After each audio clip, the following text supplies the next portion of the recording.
일상에서 우린 스트레스에 항상 시달리고 있습니다. 업무 관련해서 또는 재정적으로, 사람 관계로 인해서, 학업으로, 건강 문제로 너무나 다양하게 스트레스가 존재하고 우리를 위협합니다. 스트레스를 이겨내기 위해 스트레스가 무엇인지부터 알아야 하는데, 좁은 의미의 스트레스와 넓은 의미의 스트레스가 존재합니다. 좁은 의미의 스트레스는 앞서 이야기했듯이 우리가 흔히 생각하는 심적인 압박, 정신적인 압박 정도가 될 거고, 넓은 의미의 스트레스는 모든 정신적인, 신체적인 자극을 통칭해서 스트레스라고 합니다. 스트레스는 몇 가지 유형으로 다가오는데,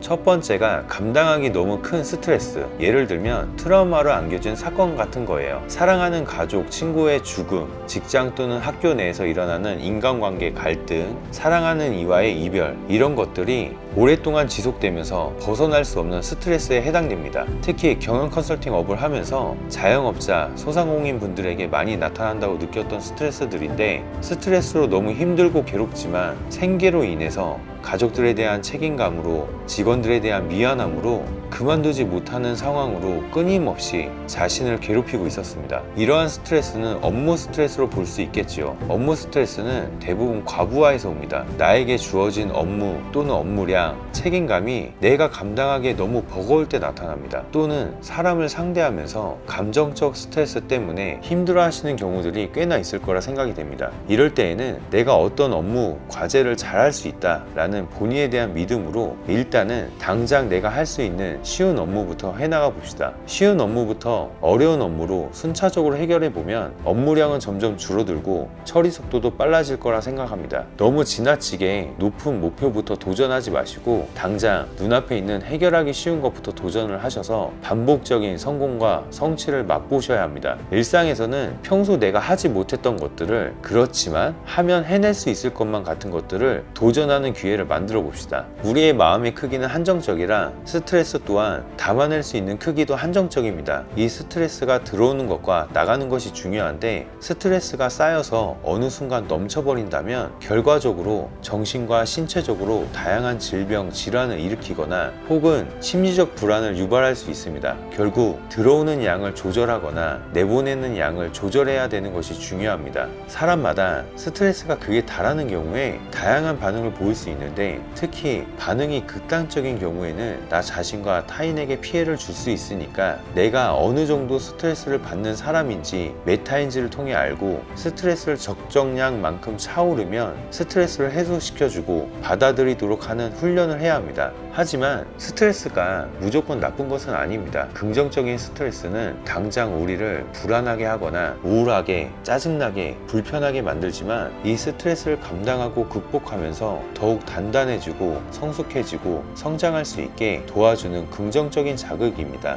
우리가 운동을 해서 근육을 키울 때에도 당장은 근육통으로 인해 아프지만 근육통을 이겨내면 결국 근육이 더욱 성장해 있는 걸 볼 수 있듯이, 우리는 좋은 목적을 가졌음에도 우리를 힘들게 하는 근육통 같은 긍정적인 스트레스는 당장 우리를 불안하게 하거나 우울하게, 짜증나게, 불편하게 만들지만 분명 우리의 앞날에 도움이 되는 좋은 자극들이고, 사실은 거의 모든 스트레스가 이러한 긍정적 스트레스에 해당될 거라 생각합니다. 우리는 반드시 본인에 대해서 좀 돌아보는 과정이 필요합니다. 여가 시간을 어떻게 그냥 때우거나 보내는 것보다 신체를 많이 움직일 수 있는 활동적이고 다양한 취미 생활을 하면서 스트레스 관리를 해보도록 합시다. 요즘 자영업자, 소상공인을 떠나 중소기업 모두가 힘든 시기인 것 같습니다. 모두 어렵고 힘들겠지만 이 또한 해오셨던 것처럼, 이겨내셨던 것처럼 지나갈 것이라 생각합니다. 개츠비는 구독자, 시청자분들을 모두 응원합니다. 구독과 좋아요는 많은 힘이 됩니다. 감사합니다.